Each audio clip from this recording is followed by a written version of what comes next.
ಬೆಂಗಳೂರಿನ ಸರ್ಜಾಪುರ ರಸ್ತೆಯಲ್ಲಿರುವ ಅಪೋಲೋ ಆಸ್ಪತ್ರೆಯಲ್ಲಿ ತುರ್ತು ಚಿಕಿತ್ಸಾ ವಿಭಾಗ, ಹೊರರೋಗಿ ವಿಭಾಗಗಳು ಹಾಗೂ ರೇಡಿಯಾಲಜಿ ವಿಭಾಗಗಳ ಉದ್ಘಾಟನಾ ಸಮಾರಂಭ ಕಾರ್ಯಕ್ರಮಕ್ಕೆ ಸೆಂಟ್ರಲ್ ಕ್ರೈಮ್ ಬ್ರಾಂಚ್ ಬೆಂಗಳೂರಿನ ಸಹಾಯಕ ಪೊಲೀಸ್ ಆಯುಕ್ತರಾದ ಶ್ರೀ ರಾಜೇಶ್ ಎಲ್ವೈರವರು ಮುಖ್ಯ ಅತಿಥಿಯಾಗಿ ಭಾಗವಹಿಸಿ ಹೊಸ ವಿಭಾಗಗಳನ್ನು ಉದ್ಘಾಟಿಸಿದರು.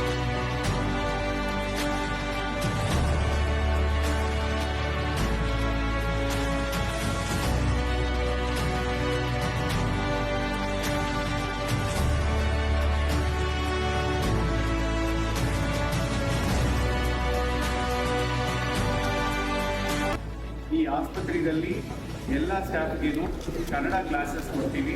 ಎಲ್ರಿಗೂ ಬೇಸಿಕ್ ಸ್ಪೀಕಿಂಗ್ ಕನ್ನಡ ಗೊತ್ತಿರಬೇಕು. ಅದು ನಾವು